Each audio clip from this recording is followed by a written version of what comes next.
This week, we are in the Peloton with Elly Ward and Joe Morris, founders of Sight and sponsor of Club Peloton's Food on Cycle to Mitten. So to find out more, I'm going to hand over to Toby Fox and David Taylor of Velocity magazine to help us learn more.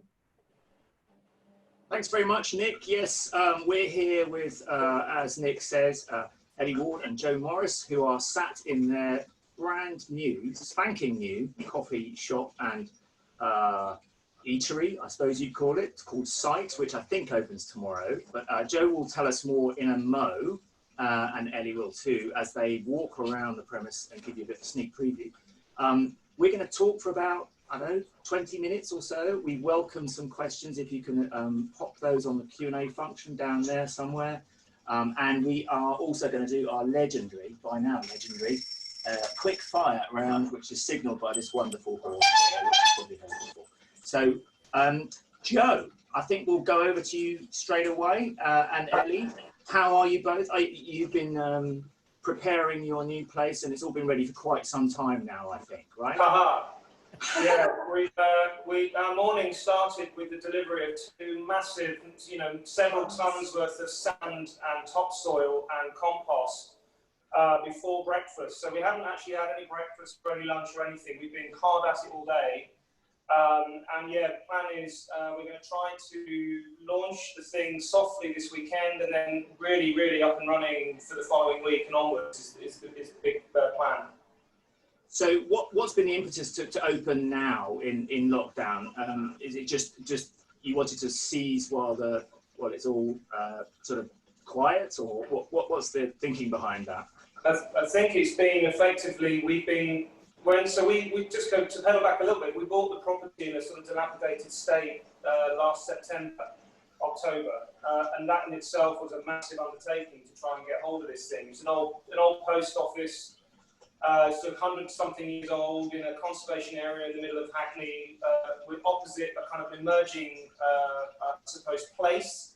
With lots of regeneration going on in the area. A stone's throw from Columbia Road, where Elly had, I guess, Site 1 on Columbia Road at 112, and effectively it's part of a kind of an emerging catharsis of our lives.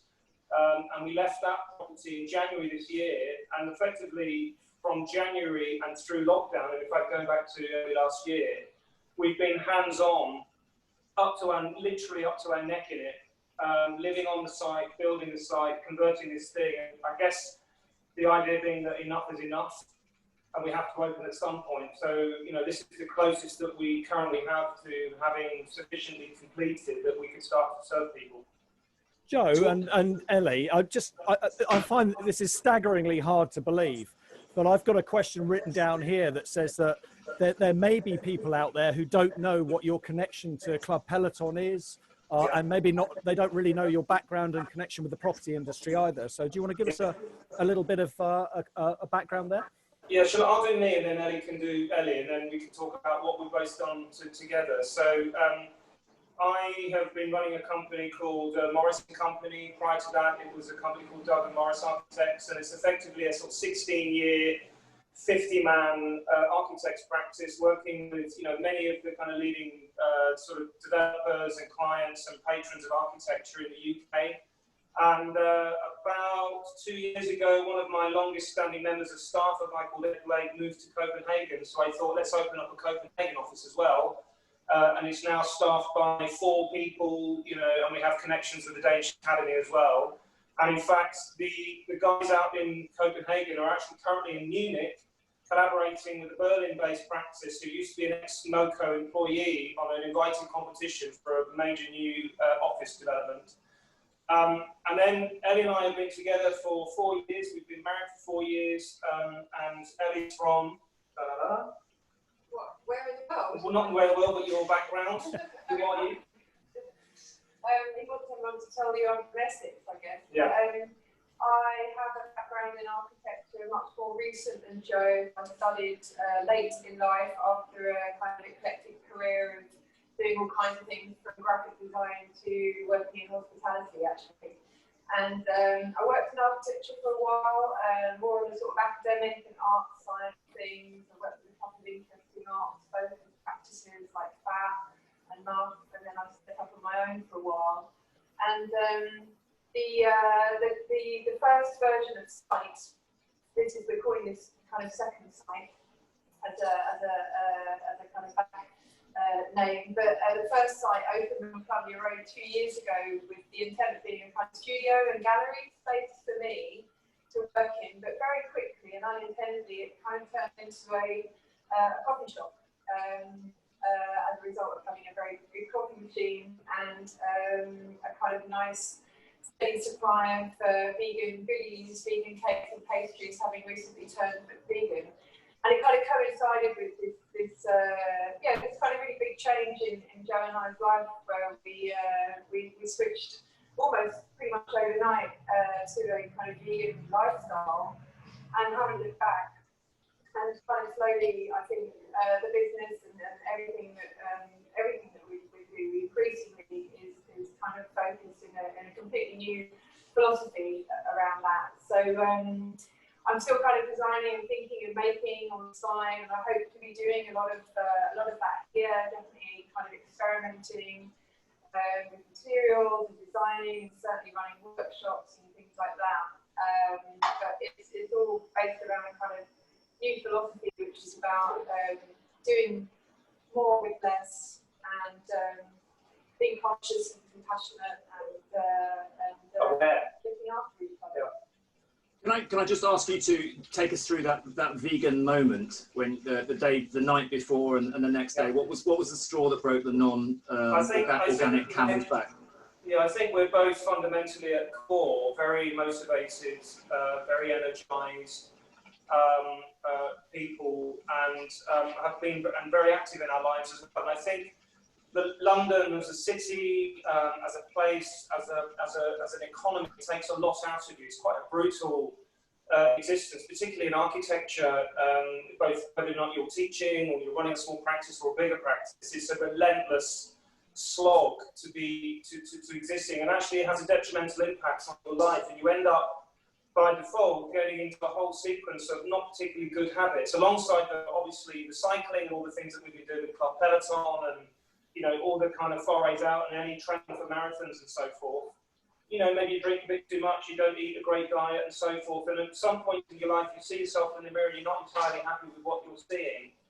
And so because we're both quite radical and quite motivated and perhaps a little bit kind of hot-headed in terms of our ambition to do things, we felt at the beginning that we should perhaps go vegetarian and eat more salad. And then we sort of very quickly thought, well, what's the point of just doing that? Let's go the whole hog, let's go vegan. And so we remember, I think the last meal we had was a kind of ham and cheese pizza in a bar restaurant with one of our friends leaving to go to Edinburgh. It was like the moment where we had the last taste. And that's nearly three years this bank holiday August when we turned. It was also incidentally our fourth wedding anniversary. So the day we went vegan by pure chance is our London-based wedding anniversary. We got married in LA as well. So the vegan thing has effectively opened up channels through a kind of new lens to every single thing that we've previously taken for granted, or which we weren't able to see, such as how supermarkets control your choice, how things like the algorithms in social media direct you to look at a certain thing, how you're blind to the impact of fashion, agriculture, material waste, and so forth. And it's become an all-encompassing, evolving version of life, whereby what we're trying to do is go beyond vegan. So the vegan is the kind of the diet-based thing, it's a philosophical position, but actually it's extended far more. And I think the project that we're doing here is part, every single thing in it is part of that holistic view. So, we could have easily demolished this building, but actually what we've done is to painstakingly live with the program. So there's no framework, there's no master plan, there's no contract, there's no contractor. It's Elly and I and some chippies have gradually been working our way through this building and really understanding every single nook and cranny to keep as much as we can. Everything that goes in, we know where it comes from. And the same way with the way that the food's working and the menu's working, is it's sort of really is a kind of local and British-based thing. but understanding that, you know, as with material choices, as with fabric choices, and as with ingredient choices, it's about understanding a kind of global picture about networks, about cultures, about economies, and making really, really well-informed choices. And I don't think we'd have done any of that if we hadn't taken the first step to go vegan 3 years ago. How successful are you, and how much potential is there for you both to take that same attitude into what you're doing outside of the cafe with the architecture and working with clients? Maybe it's one we might talk a little bit about that. Let's do that. Yeah, well, I mean that's a really good question. I think in a way that's the difficulty of doing a lot of those things outside of this project.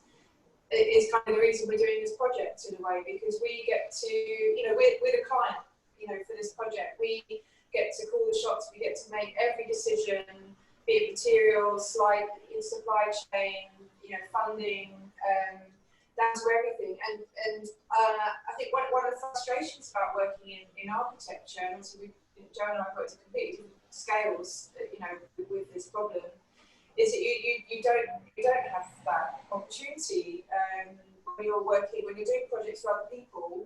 You can try your hardest and do your best to lay out good options and good choices, but at the end of the day, you're not in control of them. So you know, it's a real it's a really amazing opportunity to actually really be in control of those choices. And we've you know, as Joe said, we haven't really planned for doing the whole thing on the hoof. You know, as we go along, we found there's so many more problems with the building than we anticipated. We anticipated, you know, a lot. We found a lot more as we go along, and we're kind of dealing with everything as it comes up. And I guess the only sort of plan we had was to do everything as you know, sustainably and ethically as possible. And we wanted to use, you know, no process or material that did any harm, basically. And so we've recycled everything that we've got rid of, and everything that we've put in is either already recycled. So we've used 100% recycled plastic based plywood sheet material for pretty much all of the construction, or we've used renewables. We've got a natural coarse flooring, we've used, you know, plywood for the kind of tougher areas. I've been sourcing second-hand, reclaimed lampshades and lights and furniture, and you know, everything that we could possibly reclaim or recycle. And in fact, the furniture that we're sitting on was built for a gallery in Peckham by an ex-employee of Morris & Company, who set up his own practice. Older Briscoe, guy called Tom Briscoe, super talented, plug for Tom. He's been in this morning just kind of fiddling around and just kind of completing a few bits and pieces. So the furniture is someone else's furniture, designed for something else that was going to go in the bin. We took it here. We've got old Urkel furniture. We've got bits of ply that have been lying around that we've reappropriated into tables. We've got chairs which were from an old school or an old office building down in Devon. We've had them shipped over a whole lot. We've got 24 orange kind of chairs which are not design plastic, but we felt being very visible and very visual that, you know, they're an obvious reclaim, as we're saying, all the lights are the same. So there's no kind of like, we're not over embellishing, we're not over polishing, we're not kind of gilding the lily. This is really how light and how low spec and how flexible and organic can we make this process. And it's been a super enjoyable counterfoil to everything else that I do as a practice, whereby it's all about procurement and risk and management and contracts and it's a different thing. And I guess it's a different way of looking at life. So perhaps we can have a walk round while we ask you a few more questions. The first question I had really was for you, Joe, in terms of metrics really, and to bring in cycling. What have you noticed physically since you started being a vegan in terms of energy and your general cycling performance? Yeah, because you used to be a really weak cyclist, didn't you? Exactly. I've never been a strong. I just want to work out how to turn the camera around so you can see. Maybe I'll just do it like, maybe I'll just point. So, can you see the shot? Yep. Yes. So I'm going to be behind and maybe Ellie's going to walk. So, so I've always been a relatively sort of strong cyclist, but the thing about the vegan lifestyle is that instantaneously I lost about 3 kilos in sort of basic resting weight. So instantaneously I'm losing excess body weight. The diet's more regular. I don't have any kind of sort of bad chemicals floating around in my system. I don't have kind of decomposing meat matter or chief matter in my system. Everything is really sort of flushed through all the time. And then Oh, we're losing your Wi-Fi connection. Oh, you're back. And then here. We're actually trying out for the first time the new menu today properly. So Andy, our amazing chef, plant-based chef, has been preparing all the dishes from the menu. They've been sitting here a little while, so they're not fresh served. But we've got seaweed, kale and seaweed salad. We've got mushrooms on toast. We've got this amazing breakfast, Thai breakfast, and it's all plant-based, super duper healthy, and yeah, I mean, I'm kind of already blown away with what we're going to be serving here. Yeah. So on that, we're effectively the big thing that we're trying to do is to work in a way with ingredients which are kind of British based. So, for example, Andy's out foraging in bushes and hedgerows and bringing back shambles and cherries and berries and whatever, making them into things and jus. We're making our own granola. We're making our own baked beans. We're going to be making our own bread, our own pastries, our own soups, our own juices. So, and all of that potentially, it isn't quite yet at the moment, but it will be the plan, will be based on, and I'm not going to take you outside because the signal goes, but directly above me, on top of a new false roof, we're going to be planting about sort of 14 linear meters of raised beds, which are going to be watered by rainwater recycling and harvesting, both in the back and up the top. And we're going to be effectively growing a lot of the produce that we're going to be selling here on the building itself. And then in terms of out there as well, that's going to... Oh, you're breaking up again a bit. Oh no, you're back. Sorry? You broke up for a second there. Do you want to repeat what you said? Yeah, sorry. So out there, we're going to be having... it's going to be a fern garden. So you can see the kind of... I don't know whether you can see the sort of sand and the gravel that's out there at the moment. So that was the thing that we carried in this morning. And we have Elly, because she's brilliant at this sort of stuff, has ordered 7 quarter-ton concrete pipes of around 700 mil diameter that I have to carry through the building later today.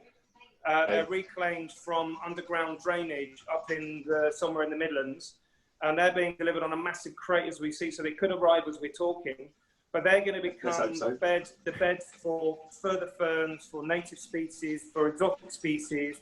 And we're interested in building biodiversity. So we're trying to encourage bees and wildlife and birds and bats and people can still forage. So you could perhaps eat figs off the trees in that space, which up until, 6 months ago was the back room of a post office, which didn't function very well. So again, there's an idea there about how one can enrich and reclaim the urban environment, the brownfield environment, and create biodiverse habitats.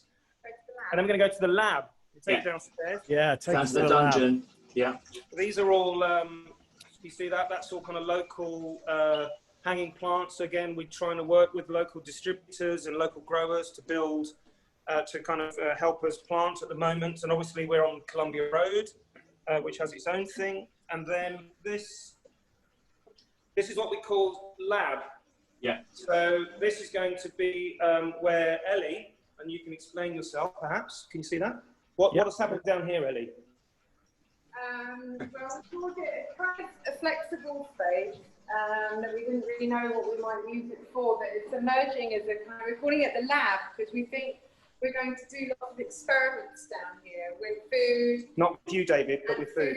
That sounds very scary. Any kind of, waste materials really. Andy, our chef, is really interested in fermenting and preserving and pickling and making all kinds of things out of waste food. I'm quite interested in using waste foods to actually make materials from, and I want to be doing some experiments with vegan leather, which you can, it's a similar kind of process actually, the fermenting process that you can make with things like pineapple husks and grape skins and things like that.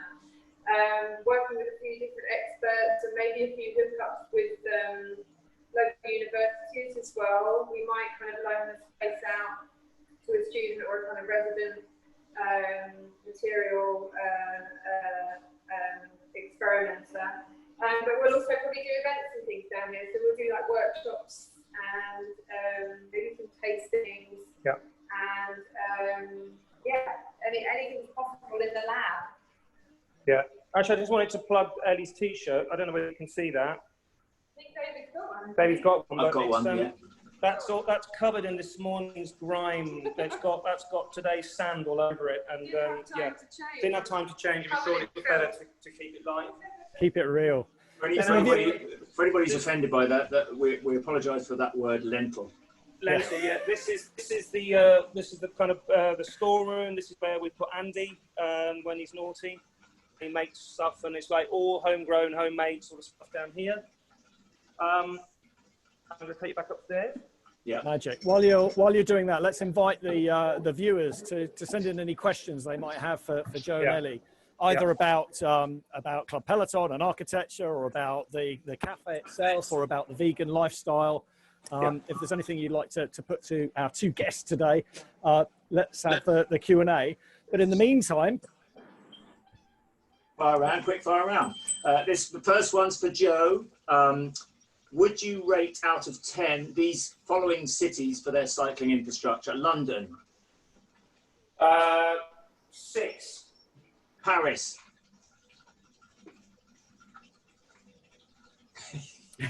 Paris. Paris, did you say? yeah, Paris. Not the Isle of Paris. An emerging 7. Okay. Amsterdam. Really good. 9 or 10. And the last one, Croydon. I haven't been lately. I haven't been lately, but I from memory, it's a pretty hard thing to navigate. So I'm going to go for 4, but that's probably because of my ignorance. Over to you, Toby. no offence. Okay, rocket or iceberg lettuce, Joe and Elly? Rocket or iceberg? Oh, rocket every time. Favourite bike? I've got a calm. Favourite bike, the Chapter 3 Brompton, which I've got one here. I'll show you for those of you. Chapter 3 Brompton, which is Why do you love that? hardest. Why do you love that so much? It's a super nifty bike.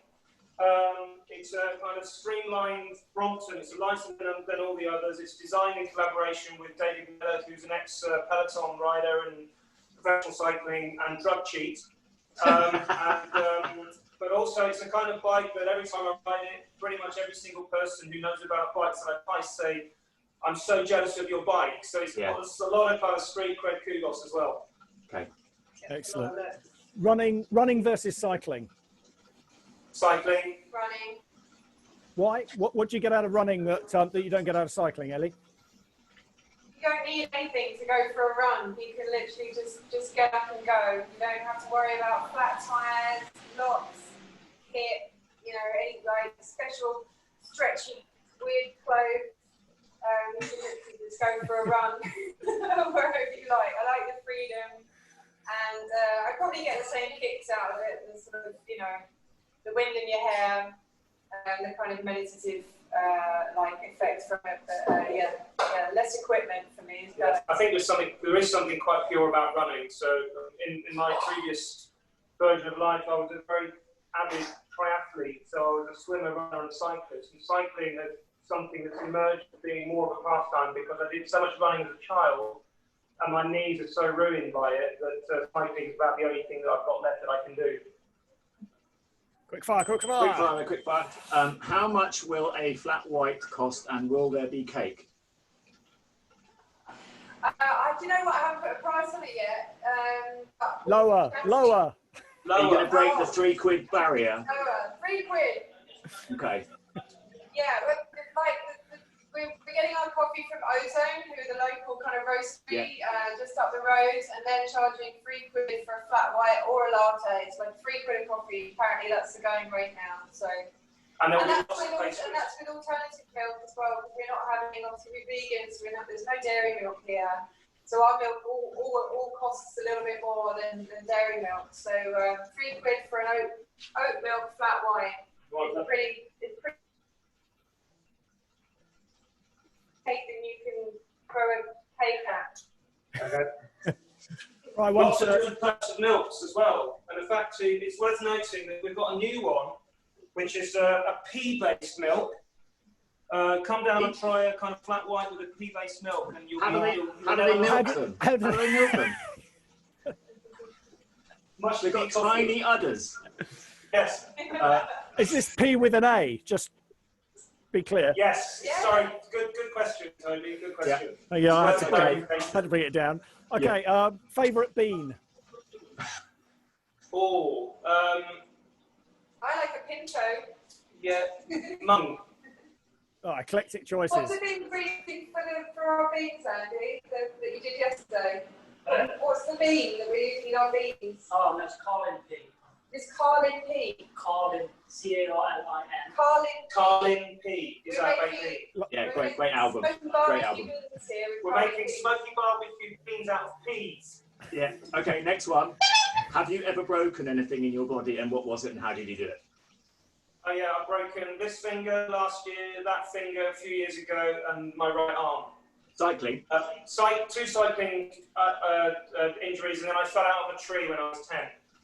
Ah. Elly? Remarkably, no. I've kind of had lots of other things go wrong, but I've never actually broken a bone unless I might snap my toe once. It's worth saying just how amazing this woman is. Both her eyes aren't her own. She had their eyes removed and replaced. I got cataracts quite recently, which wow. was apparently very young to have cataracts, as they kept telling me. So I've had both eyes removed. We're over here. We're over here, Elly. Elly. That's the screen just there, yeah. That's what I can see. I've got perfect vision now, so it's all worked out all right. But yeah. Okay, quick fire. Let's go again. What's the most delicious thing that you've managed to forage? Oh well, and we're not foraging. Andy's doing our foraging for us at the moment. But he's been at the moment we've got an amazing haul of blackberries, which is blackberry season, and they're all over the place. They're all over London, and we're making granola breakfast with them. We're making a kind of blackberry coulis. I reckon he's making blackberry cocktails.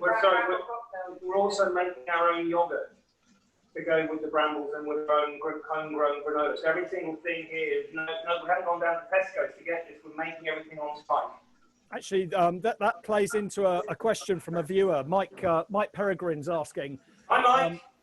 He's talking about being in quarantine from France. He wants to visit France, but he's listening to your description of your post office and wondering how self-sufficient you can be there. Could you completely quarantine in that building? Yeah. Well, not yet, but that's in a way that's kind of what's driven the vision. When we, even further than when we first took it on at the end of last year.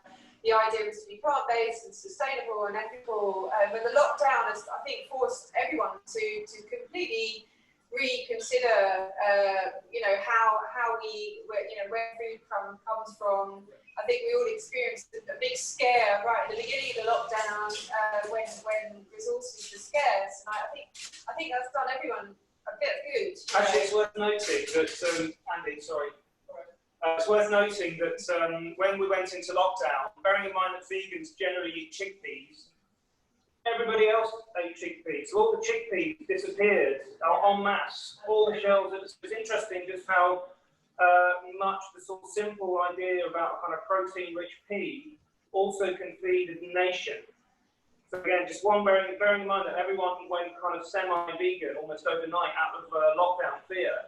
And we're going to continue that for the rest of our born days. Yeah, I think the idea is not to be completely self-sustaining here, because we think it's important to kind of engage with local networks. I think, to be honest, that's the thing that's come out of this lockdown, how important it is to be a community and the size of that community, and to kind of get really strong links with the people who are working and producing close to you. So we've got an organic farm just taken over an old pub down the road. We've got a community garden space over the road where we're buying herbs. We've got guys growing micro sprouts in a warehouse in London Fields. You know, there's so many people doing really interesting things, and we're trying to totally engage with the local network in a kind of circular. Wow. Yeah, so What's this? Elly, tell us what this is. It's delicious beer made in Southwark. From bread. Yeah, gorgeous. From basically bread that gets thrown away, so it's moldy, not Moldy, moldy, but stale bread turned into food. thrown away bread and turn it into The derivation of bread is brewed, by the way. Brewed, as in brewing. food. That's a Yeah. known fact. Yeah. Probably last question. I mean, it's occurred to me you're a bit like Tom and Barbara from The Good Life in many ways, Yeah. aren't you? But less good looking. Aspirational. Last question from me. What's been the biggest challenge about this project? What's been the hardest thing? To date, Yes. Finance. finance. Yeah. We weren't, really funding. We weren't prepared for the scale of the project, and we've had to be really, really creative and borrow money from pretty much everywhere we can think of, So that we can do a bit more, and if we're interested in sort of spontaneous crowdsourcing as well. So if anybody has any money they want to give away, we can recycle that for you just through the normal channels. You're in the Fantastic. money. free oat milk latte. Free oat milk latte for any £100 Any donated. contribution. An irresistible offer from Joe and Elly to close off our half-hour interview with the owners of Site on the Hackney Road, and I'm sure they'd be very welcoming to any Club Peloton members, any of your friends and family. Send them straight down there. Number 198 Hackney Road. 198 Hackney Road, and make sure you make the most of all the berries and jus that the Hackney bushes can produce. Yeah, they're going to go quick, so you better get here before they go. Joe, Elly, we look forward to seeing you down there at the earliest opportunity. And in the meantime, Club Peloton is welcoming us all back to group cycling rides in Friday the 18th of September is the first one in Surrey, and there are events in October, November and December. So all us property cycling tribe can get back together and see old friends again, which is a fabulous thing to look forward to. Thank you to Club Peloton for putting all of this together. Thank you to David, my business partner in Velocity magazine, and to all our supporters in Velocity magazine for helping make sure that these things happen. And we'll very much look forward to seeing you all again in a couple of weeks at the next interview. But until then, we'll be seeing you. Brilliant. Peace out, guys. Bye, everybody.